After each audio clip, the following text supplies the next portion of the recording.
Supreme court ने तौहीन अदालत case के अंदर अपना हुक्मनामा जारी कर दिया है और दूसरी जानब इस्लामाबाद हाई कोर्ट के जो चीफ जस्टिस हैं आमर फरूक साहब, उन्होंने एक नया बेंच तश्कील दे दिया है और वो बेंच तश्कील दिया है टेरन वाइट केस, जो कि इमरान खान के खिलाफ केस था, इंतहाई बेहुदा केस था।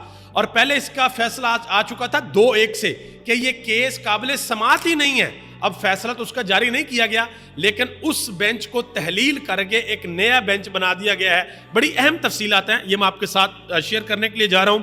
पहले ज़रा ये सुन लें कि सुप्रीम कोर्ट ने जो तहरीरी हुक्मनामा जारी किया है उसके अंदर उन्होंने क्या किया। ये जो फैसल वाडा ने, तलाल चौधरी ने, मुस्तफ़ा कमाल ने, कामरान टेसोरी ने और 2-3 लोगों ने प्रेस कॉन्फ्रेंस की थी, उसके ऊपर 2 लोगों को नोटिस जारी हुए थे, फैसल वाडा को और मुस्तफ़ा कमाल को। तो उस पर सुप्रीम कोर्ट ने अपना तहरीरी हुक्मनामा जारी किया है। उन्होंने कहा कि तौहीन अदालत पर मबनी मवाद नशर करने वाले मीडिया भी तौहीन अदालत कर रहे हैं, यानी कि मीडिया मालिकान वो तौहीन अदालत कर रहे हैं। मीडिया को तौहीन अदालत पर मबनी मवाद नशर करने से बाज रहना चाहिए। मीडिया की जानब से ऐसा मवाद नशर करने पर उनके खिलाफ भी तौहीन अदालत की कार्रवाई की जा सकती है। यानी कि फैसल वाडा साहब आते हैं और पाकिस्तान के 32 चैनल्स में उनकी प्रेस कॉन्फ्रेंस चल रही है। तलाल चौधरी आते हैं तो उनकी प्रेस कॉन्फ्रेंस चल रही है। तो तौहीन यानी कि जजेस के खिलाफ प्रेस कॉन्फ्रेंस जो भी मवाद है वो आप लोग नशर नहीं करेंगे, ये मीडिया को कहा गया है। अब नजम सेठी साहब ने एक बहुत बड़ा इंकशाफ कर दिया।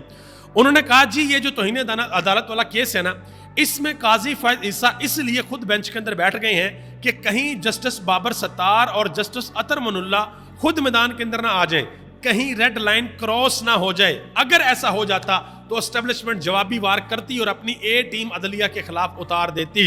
यानी कि ये एक किस्म का रेस्क्यू किया गया है चीफ जस्टिस की तरफ से और आखिर में ये मामला यानी कि बिल्कुल सेटलमेंट हो जाएगी। मजीद उन्होंने कहा नजम सेठी ने कि सोशल मीडिया की वजह से आज़ादी आई है, लोगों ने आवाज़ बुलंद करना शुरू कर दी है। पहले जुडिशरी और एस्टेब्लिशमेंट इतनी एक्सपोज नहीं हुई थी। अवाम तो अब मीडिया को भी करप्ट समझते हैं। हम झूठ बोलते हैं और पैसा खाते हैं कि अवाम ये समझती है कि मीडिया करप्ट है और ये एंकर जो है ये झूठ बोलते हैं और पैसा खाते हैं, लिफाफे लेते हैं, ये अवाम समझती है।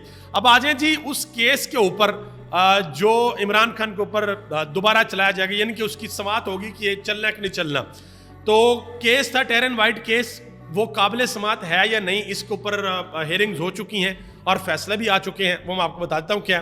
3 जजेस बैठे। सबसे पहले आमर फरूक साहब ने फैसला लिख कर दिया कि ये केस काबिल समाअत है। ठीक है जी, ये वो केस है जिसमें ये कहते हैं कि इमरान खान की एक नाजायज़ बच्ची है और इमरान खान उसको ऑन नहीं करता, ये उसको ऑन करे और इमरान खान ने झूठ बोला हुआ है और इमरान खान को ताहयात नाअहल कर दिया जाए। ये वो केस है। तो अदालत ने पहले ये कहा कि भाई काबिल समाअत नहीं है। किस तरीके से कहा हुआ है? आमर फरूक साहब ने 3 लोगों का बेंच था। आमर फरूक साहब जो हमारे ऑनरेबल इस्लामाबाद हाई कोर्ट के चीफ जस्टिस हैं, उन्होंने कहा जी ये काबिल समाअत है। उनका फैसला गया दूसरे जज के पास। दूसरे जज ने जब वो फैसला पढ़ा तो उन्होंने इख्तिलाफ किया, उन्होंने कहा जी नहीं ये काबिल समाअत नहीं है। इन दोनों का फैसला गया तीसरे जज के पास। तीसरे जज ने इन दोनों का फैसला पढ़ा और तीसरे ने भी कहा कि काबिल समाअत नहीं है। अब ये 3 जजेस का बेंच 2-1 से फैसला दे रहा है कि भाई काबिल समाअत नहीं है और 2 जो दूसरे जजेस थे उन्होंने अपना फैसला इस्लामाबाद हाई कोर्ट की वेबसाइट के ऊपर भी अपलोड कर दिया। बाद उसको फिर डिलीट कर दिया गया। अब जनाब मोहतरम आमर फरूक साहब ने उस बेंच को तहलील कर दिया है और एक नया बेंच बना दिया। उसमें 3 जज रख दिए हैं और वो तीनों जज वो हैं जिन्होंने खत लिखा हुआ है। अब आप अंदाजा करें कि आगे जाके इस केस के अंदर होने क्या जा रहा है। नजम सेठी ने एक और बात की है अली अमीन गंडापुर के हवाले से, जो वो कह रहे हैं कि वफाक मुझे मेरा हिस्सा दे, मेरे पैसे दे। उन्होंने कहा जी अली अमीन गंडापुर के मुतालबात 100% जायज़ हैं और वो ठीक कह रहे हैं कि कश्मीर में इनकी एक दिन में हवा निकल गई। वो अली अमीन गंडापुर ने कहा था कि आप लोगों की जितनी ताकत हमने कश्मीर के अंदर देख ली है और अगर केपी के बाहर निकला है तो आप लोग संभाल नहीं सकेंगे। ये उन्होंने बात की है। उन्होंने कहा कि गवर्नर फैसल करीम कुंडी की कोई औकात नहीं है, अगर केपी बाहर निकल आया तो ये संभाल नहीं पाएंगे। केपी के लोग जज्बे वाले हैं, ये रेंजर से अब नहीं डरते।